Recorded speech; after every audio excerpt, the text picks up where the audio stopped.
네, 안녕하십니까. 3월 3일 하나금융투자 아침 방송 시작하도록 하겠습니다. 먼저 전일 시황 들어보겠습니다.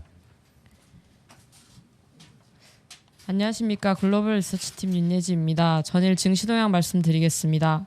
전일 아시아 주요국 증시는 중국의 제조업 PMI 쇼크에도 불구하고 주요국의 부양정책 발표에 반등에 성공하며 소폭 상승 마감했습니다.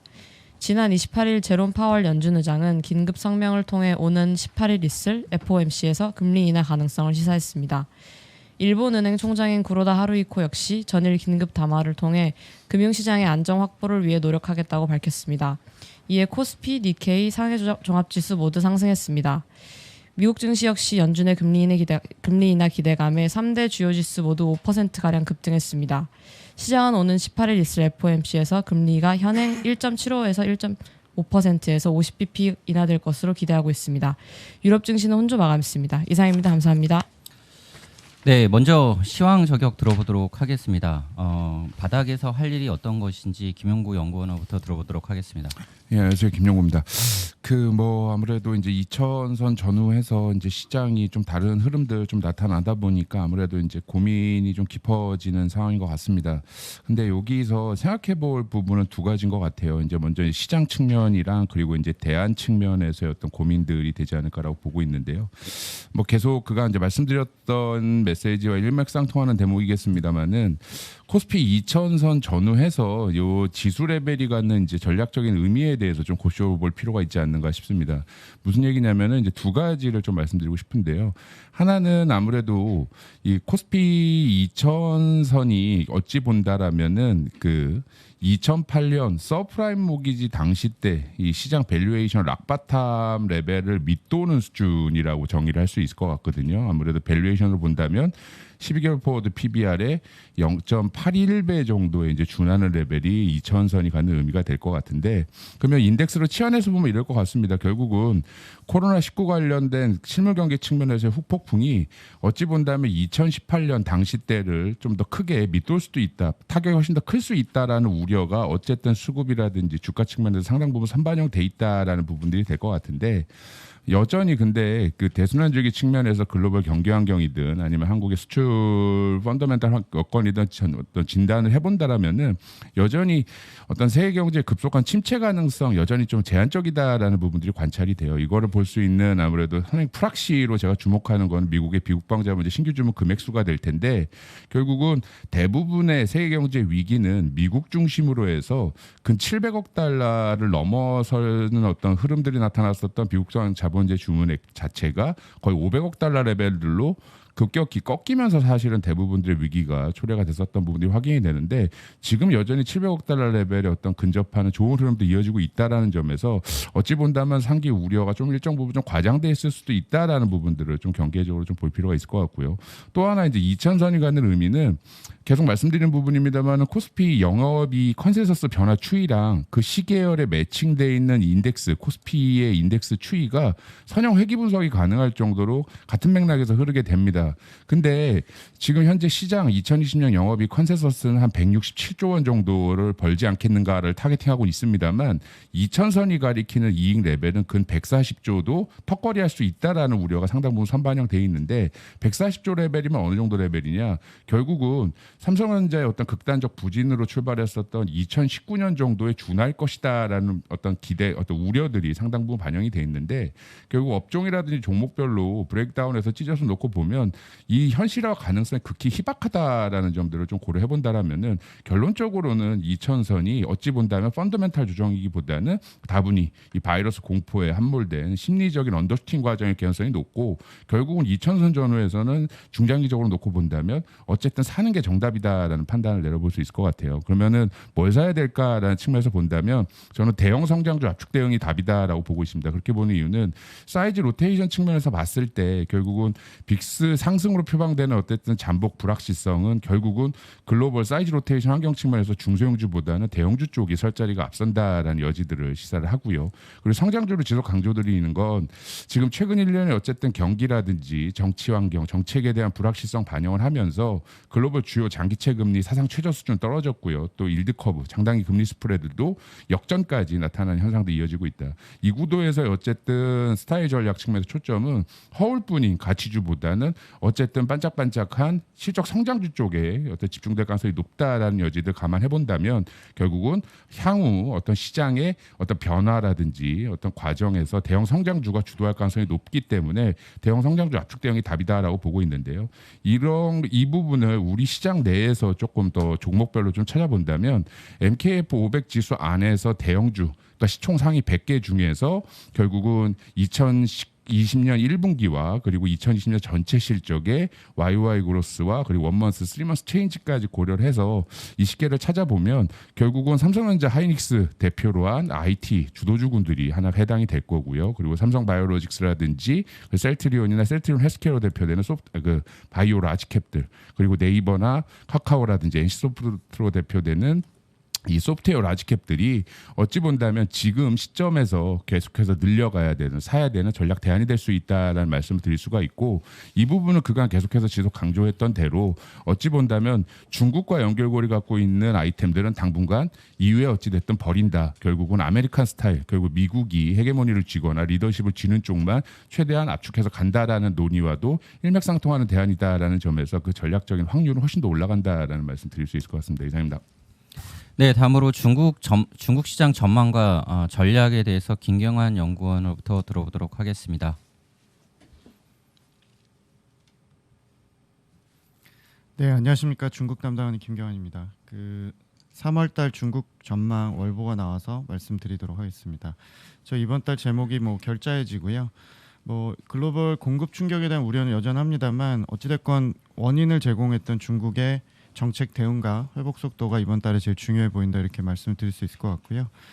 코로나19의 확진자 수가 정점을 중국은 통과했고 후베이성 제외 지역의 신고 확진자가 이제 단자리 수까지 떨어졌기 때문에 소강 사태로 좀 들어갔다 볼 수 있을 것 같습니다. 다만 2월만 놓고 본다면 중국 기업들의 직원 복귀율이나 실제 가동률은 저희가 감안해서 봐도 당초 예상을 하회한 건 사실이고요. 전방이나 후방 산업의 편차도 여전히 심해서 3월까지는 일부 공급 부족 품목의 가격 급등이 속출하고 일부 후방 산업 중심으로 부진한 가능성이 좀 있습니다. 다만 중국 정부의 정책 강도는 저희 예상을 좀 상회하고 있고요. 최고권위 회의인 중앙정치국 회의를 한 달 동안 5차례나 열어서 처음에 방역에 집중했지만 요새는 경기 안정에 좀 더 비중을 두면서 전반적으로 강도는 예상을 상회하고 있습니다. 저희가 2월 달에 단행한 중국의 재정이나 산업 정책을 보수적으로 합쳐도 GDP 한 1.7%이기 때문에 강도는 더 세고 3월에도 이어질 걸로 생각을 합니다. 1분기 중국 경제에 대해서 저희가 1차로 6.0에서 5.1로 낮췄었는데 4.1로 다시 2차 수정하고요. 조업 일수가 1분기에 한 11일 정도 감소한다고 가정했던 부분이고 소매 판매 쪽이나 수출입 충격이 크고 고정 투자가 좀 상대적으로 덜할 것으로 생각을 하고 있습니다. 다만 연간 성장 전망은 5.7%를 유지하는데요. 1분기의 GDP 비중이 25%가 아니라 22% 제일 낮은 점, 그리고 정책이 연간으로 볼 때 예상을 상회한다는 점에서 연간으로 보면 실적이나 경제 충격은 하반기로 갈수록 완충할 수 있다고 생각을 하고 있습니다. 2분기 중국 성장률은 4.1에서 2분기부터 바로 6%대로 복귀할 걸로 생각하고요. 당초에 U자로 봤던 경기 패턴이 이제 V자로 바뀌었다고 보시면 될 것 같고, 이유는 어찌됐건 부양책과 1분기 이연된 수요들, 또 2분기의 고정 투자라든지 수출입, 자동차 관련된 제조 건설업의 회복, 그리고 재고 사이클이 한 바퀴 도는데 36개월이었는데 저희가 이미 10개월 초과해서 1년 가까이 초과한 바닥권에 있었습니다. 그래서 2분기 즉각 4월부터 데이터들, 생산 이런 것들이 굉장히 잘 나올 가능성이 좀 있다고 생각을 좀 하고 있습니다. 저희가 이제 매니저들 만나면 전반적으로 이제 정책에 대한 회의감들이 좀 있으신데요. 2016년 이후부터 중국 정부의 정책은 상대적으로 봐야 됩니다. 과거 대비 어떠냐에 대해서 보셔야 되는데 강도가 지난 3년 대비해서 가장 좋을 걸로 생각하고요. 인프라 투자나 부동산, 자동차 관련 정책도 2분기에 좀 집중될 거라고 생각하고 있고 통화 정책 중에 제일 끝판왕이라고 볼 수 있는 예금 금리 인하 이런 것들도 4년 만에 단행할 거로 생각하고 있기 때문에 중국의 선행 지표는 3월부터 재차 반등할 거로 생각하고 있습니다. 국내 중국 모멘텀은 결국에 중국의 대형 지수가 가고 국채 금리 하단이 잡히는 시점, 또 중국의 생산자 물가 같은 데이터들이 돌아서는 시점이 될 것 같은데요. 4월 달부터 돌아서면서 중국의 금융, 부동산, 시클리컬 이런 주식들이 좀 움직여야 국내에도 중국의 모멘텀이 좀 부각될 수 있는데 시점은 3월 말이나 4월 달 정도로 생각하고 있습니다. 상해 종합지수는 상반기 밴드 상단이 3,480 정도였었는데 일단 조금 소폭 하향해서 3,380 정도로 제시하고요. 홍콩은 기존에 제시한 수치와 크게 변동이 없어서 가격 메리트가 부각되는 시점에 비중 확대 의견 권고드립니다. 이상입니다. 네, 다음으로 이어서 신흥국 투자 전략 들어보도록 하겠습니다. 3월 달에 반등을 생각해 볼 수 있는 이머징 마켓 국가들은 어디일지 알아보도록 하겠습니다.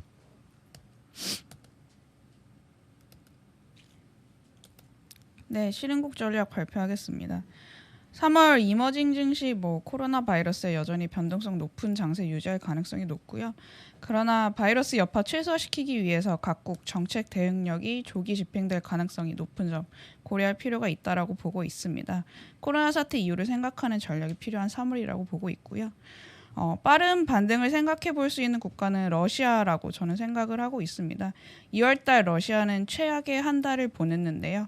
MSCI 러시아 기준 마이너스 14% 빠지면서 이머징 증시 중 가장 부진하였습니다. 러시아 같은 경우는 코로나 바이러스 확진자 거의 전무한 국가고요. 확진자 단 2명이었는데 모두 완전히 회복된 중국 국적자들이었습니다. 시장의 투매를 자극한 것은 코로나 바이러스 우려에 따른 원자재 가격 급락이었고요. 원유 가격은 배럴당 50.2달러 수준까지 우랄 기준으로 레벨을 낮추면서 연초 이후 마이너스 14% 하락을 했습니다. 다만 이제 현 수준의 유가는 러시아 재정과 펀디멘탈 악화시킬 가능성이 낮고요. 러시아 재정 균형 유가 레벨은 배럴당 41달러 수준입니다. 또한 원자재 가격이 1분기 중 저점으로 형성될 가능성이 높다라고 판단을 했을 때는 러시아 경기에 미치는 영향이 좀 제한적이라고 보고 있고요. 내부적으로는 러시아 내수 경기 코로나 바이러스의 영향 강도, 받는 강도가 그리 높지는 않습니다. 작년 하반기 이후 실질 소득과 소매 판매는 우상향하는 그림을 그려주고 있고요. 신흥국 중에서는 재정 상황 가장 안정적입니다. 특히 이머징 국가 중에 금 보유량이 가장 높기 때문에 외환 보유액 가장 빠르게 증가할 가능성이 높고요. 추가적인 하방 압력이 변동성 장세 낮은 국가는 인도를 꼽을 수 있습니다. 인도도 마찬가지로 지금 전 세계 주요국 중에 코로나 바이러스 확진자 가장 낮은 수준 보여주고 있고요. 인도 국민의 자체의 면역력도 강하지만 인도의 경우 이제 기후 자체가 고온다습한 환경을 보유하고 있기 때문에 계절적 특성이 바이러스 창궐을 막는 그런 요인이 되고 있습니다. 경제적으로 보자면 인도는 중국으로부터 받는 중간재 공급 의존도가 그리 높지 않은 수준이고요. 그렇기 때문에 전체적인 무역 관점에서는 영향력 다소 제한적일 것으로 판단이 되고 있습니다. 그렇기 때문에 인도 증시도 매도보다는 추가 매수 혹은 보유하는 전략이 필요하다고 판단하고 있습니다. 이상입니다. 네, 다음으로 중국 1등주 포트폴리오랑 중국 인터넷 기업이죠. 바이두에 대해서 알아보도록 하겠습니다. 바이두는 4분기 실적에 대한 리뷰입니다. 네, 안녕하십니까, 백스입니다. 중국 1등주 포트폴리오 자료는 발간된 자료 참고해 주시고요. 바이두가 이번 지난 4분기 실적 발표했습니다. 시장 예상대로 4분기 실적은 전분기 대비 좀 회복세를 시현했다라고 보시면 될 것 같고요. 4분기 매출은 전년비 6% 성장하면서 시장 컨센서스를 약 2% 정도 상회를 했고 바이두가 제시한 가이던스 상단에 부합하는 수준이었다라고 보시면 될 것 같습니다. 바이두 코어 매출은 전년비 6% 성장하면서 최근 2개분기 마이너스 성장에서 플러스 성장 전환됐다라고 보시면 될 것 같습니다. 이번 분기 호실적 같은 경우는 견조한 모바일 트래픽 증가와 클라우드 그리고 스마트 기기 포함한 기타 사업 부분 매출 고성장에 기인한다고 보시면 될 것 같습니다. non-GAAP 기준 순이익은 전년비 96% 성장하면서 시장 컨센서스를 약 4% 가까이 상회를 했습니다. 가이던스에는 부합한 수준이었다라고 보시면 될 것 같고요.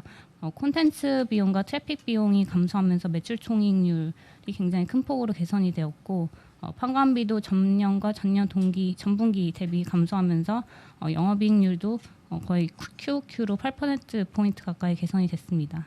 4분기에도 바이두 앱 DAU가 20% 정도 증가를 하면서 최근 3개분기 연속 20% 가까이 증가세를 시현했다고 보시면 될 것 같고요.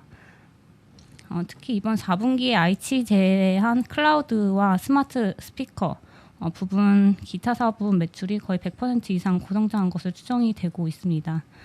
지난 3분기까지 바이두 클라우드 매출이 70% 고성장하면서 중국 시장 점유율 4위로 올라섰고 3위 사업자인 아마존 시장 점유율을 빠르게 따라잡고 있는 것으로 파악이 되고 있습니다. 음성인식 기술 영역에서도 바이두가 여전히 선두를 지키고 있다고 보시면 될 것 같고요. 전년도 12월 기준으로 그 월간 음성 검색 건수가 거의 전년비 3배 가까이 증가를 했고요. 그리고 4분기 기준으로 스마트 스피커 출하량이 거의 170% 증가하면서 글로벌 시장 점유율 3위 그리고 중국 시장 점유율 1위를 기록을 했습니다. 이번 코로나 바이러스 영향으로 인해서 이번 1분기 매출 가이던스는 전년비 5에서 13% 감소할 것으로 제시를 했고요. 1분기 실적 악화는 불가피하지만 연간 순이익은 전년비 50% 가까이 반등할 것으로 예상을 하고 있습니다. 이상입니다. 네, 시간 관계상 크라운캐슬 인터내셔널 발표는 자료를 참고해 주시면 될 것 같고요. 국내 기업 분석으로 넘어가도록 하겠습니다. 먼저 LG U+에 대한 보고서입니다. 아직은 투자 전략상 장기 매수로 국한해야 된다라는 의견입니다. 네, 뭐 좋은 얘기 아니니까 간단하게 말씀드리겠습니다. 저희 어저께 5G 가입자 1월 데이터가 나왔고요. 전체 3사 합쳐서 28만 순증했습니다. U+ 자체가 한 7만 정도 순증을 했고요. 그래서 저희가 이제 연말 연초에 5G 가입자 성장률 둔화 자체가 장기적으로 이제 매출 성장 둔화, 그다음에 이제 올해 이익에 대한 턴어라운드 시점에 이제 연기 관련돼서 멀티플에 대한 하향 가능성을 여러 번 언급드렸는데요. 관련된 자료로 보시면 될 것 같고요. 결국은 이제 U+가 저희가 이동전화 매출액이 최소한 5% 이상 성장을 해야 통신 부분 감익이 아니지 않겠냐라는 말씀을 좀 드리고 싶은데 간신히 아마 그 정도 선상이 되지 않을까 싶습니다. SKT하고 KT는 계속 말씀드린 것처럼 올해 통신 부분 감익이 예상이 되는 상황이라고 보시면 될 것 같고요. 물론 이제 5G에 대한 이제 장비주의 수혜가 결국은 이제 통신사까지도 이어질 거는 뻔하기 때문에 길게 내년도까지 보면 당연히 매수할 시점인 건 맞지만 단기적으로 어쨌든 지금 시장 패턴 자체도 어쨌든 성장주에 대한 전반적인 이제 갈감이 크기 때문에 실제로 결국 보여줄 게 있는 회사들이 주가가 많이 갈 수 있을 거라 보고 있는데 사실 멀티플 높게 받기 어렵지 않겠나 판단하고 있고요. 사실은 20배 정도 형성이 되려 그러면 저희 생각으로는 이제 알프가 올해 최소한 5% 이상 성장이 돼야 될 것 같은데 형편없이 많이 미달하지 않을까 싶습니다. 아마 알프가 간신히 성장하는 한 2, 3% 정도 성장한 수준이 될 것 같은데 이 정도 가지고는 하이 멀티플이 적용이 어렵다고 판단해서 TP를 18,000원으로 하향 조정하겠습니다. 네, 다음은 조선업종에서 한국조선해양 발표를 들어보도록 하겠습니다. 박무현 연구원님께서 발표하도록 하겠습니다.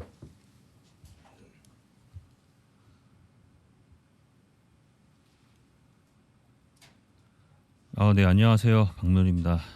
오늘은 LPG 선박에 대한 얘기고요. 그래서 2017년도에는 LNG 선박 발주가 늘기 시작을 했고 18년도, 17년도, 18년도에는 그리고 19년도에는 탱커 선박 발주가 늘었고요. 19년 말부터 20년도에는 LPG 캐리어 발주가 추가로 늘 것으로 보입니다. 그래서 국내 조선소들의 수주 잔고 오더북을 100으로 보면 비중에서 탱커는 대략 한 45%가 되고요. LNG 선박은 한 20%, LPG 선박이 한 10에서 15%, 세계 선종이 우리의 주력이다라고 얘기를 할 수 있고 이 LPG 선박의 그 경쟁 관계는 전체 글로벌 발주량에서 현대중공업이 대략 시장 50%를 가지고 있고요. 그리고 일본 조선소들 그리고 대우조선해양, 중국 조선소들이 시장을 나머지를 가지고 있습니다. 근데 재밌는 거는 일본하고 중국은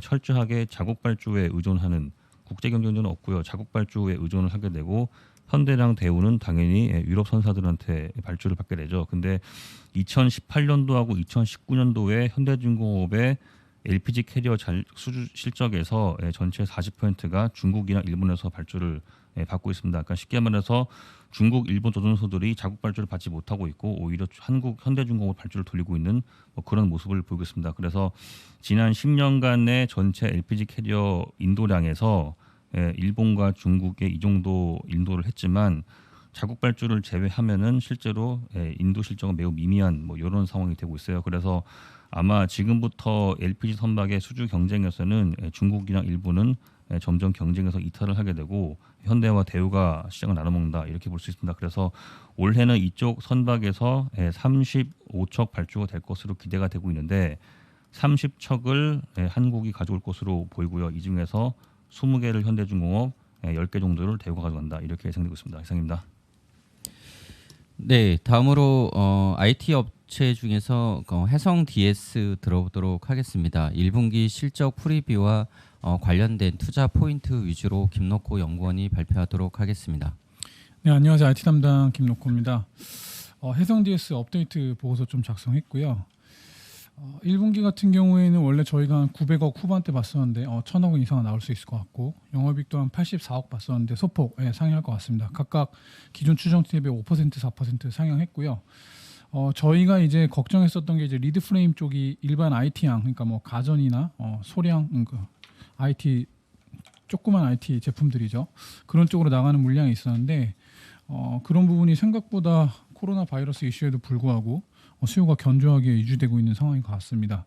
다만 이제 업체 측에서도 이게 재고 축적 차원의 수요인지 진짜 수요인지에 대해서는 아직 파악이 불가능하기 때문에 좀 향후 예의주시할 포인트라고 보고 있고요.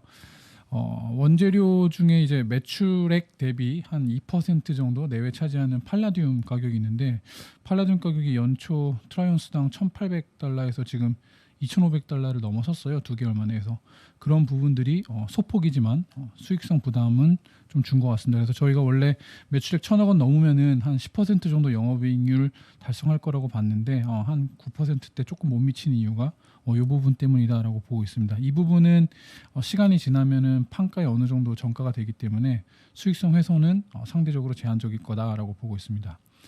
저희가 작년 3분기 실적 발표했던 시점인 한 11월 한 초중순부터 해성 DS 계속 긍정적으로 코멘트 드리고 있는데요.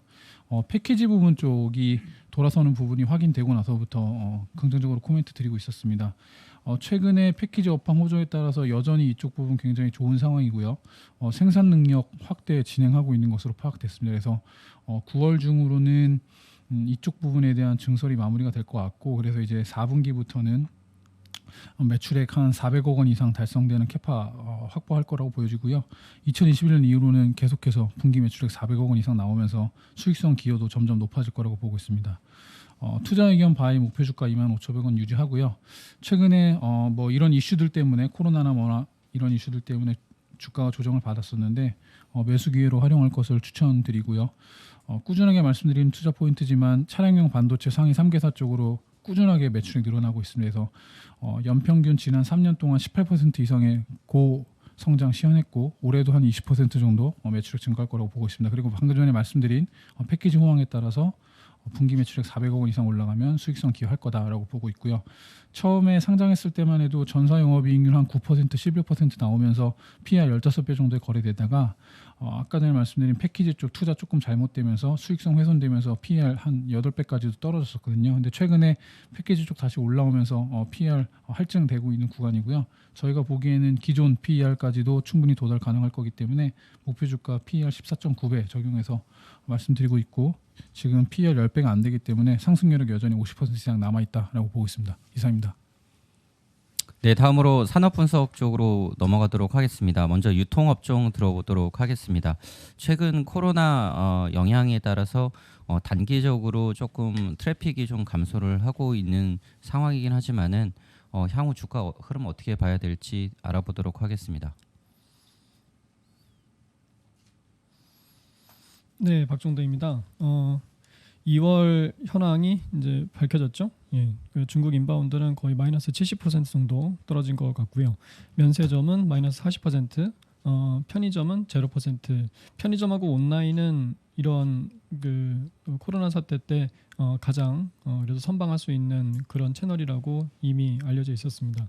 백화점은 예상보다 좀 더 안 좋았습니다. 마이너스 15%까지 떨어졌고 대형마트는 마이너스 12% 정도 기록한 것 같습니다.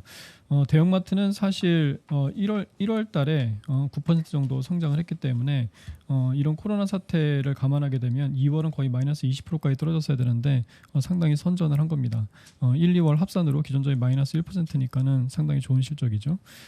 이렇게 실적이 버틴 이유는 두 가지로 요약을 하고 있습니다. 온라인 매출이 확대됐다. 그러니까 이마트 몰 같은 경우에도 굉장히 그 뭐 품절 사태가 좀 빈번하게 나타나고 있는데 이 가운데 온라인 이마트 몰에서 PP 센터라는 데가 있습니다. 그러니까 서울에 그 지금 서쪽하고 동쪽하고 남쪽 같은 경우에는 물류센터가 없기 때문에 기존의 오프라인에서 발송을 하게 되거든요. 근데 이 물량 같은 경우에는 오프라인 기존점으로 잡히게 됩니다. 이쪽 매출이 한 30% 성장을 하면 기존점 2%포인트가 성장률이 제고되는데 온라인 매출 확대가 오프라인의 효율성 제고에도 상당히 기여를 하고 있는 것이라고 볼 수가 있습니다. 그리고 두 번째로 이제 재고 역량인데 지금 온라인 매출이 월요일에 발송을 주문하게 되면 금요일에 온다고 할 정도로 상당히 부족합니다. 근데 그러한 마감은 차량 부족 때문이지 물량 부족 때문이 아닙니다. 오프라인 매장에는 재고가 많이 있어요. 그러다 보니까는 이런 생필품의 수요 증가가 오프라인 매장의 트래픽 재유입으로 나타나고 있는 겁니다. 어제 신문 보게 되면은 쿠팡 같은 경우에는 발송을 이렇게 매출이 늘 때마다 오히려 적자가 늘어난다라고 뉴스가 나오게 되면서 이마트도 그런 거 아니냐라고 우려를 하시는데 그렇지가 않습니다. 왜냐하게 되면 쿠팡 같은 경우는 근본적인 문제가 뭐냐면 이 배송비가 무료라는 거거든요. 그래서 역마진으로 물건을 팔고 있는 것과 마찬가지입니다. 하지만 이마트 같은 경우에는 4만 원 이상만 무료로 하고 있고요. 기본적으로 배송비를 받고 있는 상황입니다. 네, 그렇기 때문에 마케팅비가 제한적이고 영업 레버리지가 발생할 수 있는 것이라서 이마트는 매출이 올라오면서 영업이익이 좋아질 가능성이 큽니다. 투자 전략을 잠깐 생각을 해보게 되면 호텔신라는 이제 2월 주가가 좀 바닥일 가능성이 크지 않나라고 생각이 됩니다. 우리가 현상을 볼 수가 있고 그 다음에 심리를 볼 수 있는데 주가는 다분히 심리적인 측면이 강하다고 볼 수가 있습니다. 지금 현상이 중요한 것이 아니라 앞으로가 어떻게 될 것이냐가 중요하다고 볼 수 있잖아요. 그래서 현상을 우리가 파악하는 것은 변화율이라고 한다고 하게 되면 심리를 파악하는 것은 이 변화율의 또 변화율이다. 퍼센트 포인트라고 볼 수가 있습니다. 무슨 말이냐 하게 되면은 메르스 당시에 2015년 보게 되면 5월 달이 24% 증가하다가 면세점 매출이 6월 달이 28% 떨어졌거든요. 7월 달이 가장 바닥이었습니다. 마이너스 40%까지 떨어졌는데 주가는 언제가 바닥이었냐게 되면 이때가 바닥이었습니다. 왜냐하게 되면 5월에서 6월에 이 편차가 엄청나게 컸기 때문이거든요. 지금도 보게 되면 1월 달이 25% 증가를 할 겁니다. 아마 2월 달이 한 마이너스 40% 떨어질 것 같거든요. 3월 달이 마이너스 70%까지 아주 예상을 하고 있습니다. 그럼 주가는 언제 바닥일 가능성이 크냐게 되면 이때가 변동폭이 더 크죠. 마이너스 65%니까. 그래서 2월 달이 주가 저점을 형성할 가능성이 크다라고 보고 있습니다. 그래서 실적 측면에서도 지금 8만 원 초반이게 되면 상당히 바닥권에 온 상황이기 때문에 아주 보수적인 가정을 해도요. 호텔신라는 지금부터는 조금씩 사도 되지 않을까라고 생각이 됩니다. 코로나도 마찬가지예요. 지금 가장 우려되는 것은 어차피 사망자 수고 사망자 수를 선행하는 것은 확진자 수고 확진자 수를 선행하는 것은 검진자 수라고 할 수가 있습니다. 확진자 수는 계속 늘어나게 될 텐데 그런데 이 검사 중인 검진자 수는 이 3월 1일에 아주 재미있는 데이터가 나왔어요. 이게 꺾였습니다. 처음으로. 어제 같은 경우는 조금 올라갔지만 아무튼 2월 말을 기점으로 해서 이 검사자 수는 이제 둔화가 될 것 같습니다. 이렇게 되면 곧 확진자 수도 아마 꺾이게 되겠죠. 그래서 이 코로나19의 불확실성도 아마 2월 말 3월 초가 가장 정점이지 않을까라고 생각이 됩니다. 그래서 지금부터는 이마트나 코스맥스 중심으로 해서 조금씩 유통 화장품 업체들의 저점 매수를 할 시기가 아닌가라고 생각이 됩니다. 이상입니다. 네, 저희 실시간 스트리밍에서 잠깐 오류가 발생을 했었습니다. 사과드리겠습니다. 다음으로 그 자동차 쪽에서 완성차 도매 판매는 그 문서를 참고하시면 될 것 같고요. 마지막으로 그 엔터테인먼트 유통 레저 쪽에서 여행 업체들 들어보도록 하겠습니다. 제목이 좀 재밌네요. 밖에 나가서 놀고 싶다라는 제목입니다. 네, 그 어제 하나투어 모두투어 그 2월 실적 나왔습니다. 2월에 하나투어 마이너스 85% 나왔고요. 모두투어 마이너스 75% 나왔습니다. 지금 분기로는 출국자 수는 한 35%가 감소할 것 같고요. 하나 패키지는 한 77% 하향될 것으로 보고 있습니다. 양사 모두 3월에 마이너스 97%가 나왔는데 첫 번째로 저희가 뭐 자발적으로 격리를 하고 있는 것도 있고 지금 한 80개국 혹은 지역에 갈 수가 없기 때문에 그래서 비행기 자체가 없기 때문에 취소될 수밖에 없는 구간이고요. 아까 전에도 뭐 메르스 얘기했었지만 사스 때도 마찬가지로 이렇게 과도하게 급락하는 구간에서 그 다음에 폭증하는 구간들이 나타나는 거거든요. 지금 역사상 가장 낮은 구간으로 가 있고요. 그래프 잠시만. 네. 한 10년 사이클 보실 때 지금 보통 이제 일본이 좋으면 뭐 중국이 안 좋거나 뭐 중국이 좋으면 일본이 좋거나 이런 식으로 다 상세가 되는데 둘 다 갈 수가 없기 때문에 10년 사이클과 20년 사이클의 가장 낮은 구간으로 가고 있고 이렇기 때문에 지금 아무도 못 나가고 있거든요. 그래서 하반기 정도 되면은 좀 가파르게 올라오지 않을까라고 예상을 하고 있습니다. 지금 주가 자체는 바닥권인데 입국 금지가 더 늘어날 수 있기 때문에 아까 전에도 말씀드렸지만 입국 금지가 조금 뭐 줄어드는 시기들을 아마 5에서 6월 정도로 보고 있어요. 이때 되면 현재 주가가 유지된다는 가정하에서는 하반기 상당히 좀 의미 있는 실적 회복이 있을 걸로 예상하고 있기 때문에 단기로는 관망하나 중장기적 관점에서 현 주가는 바닥으로 보시면 좋을 것 같습니다. 이상입니다. 네, 이상으로 저희 준비된 자료 발표를 마치도록 하겠습니다.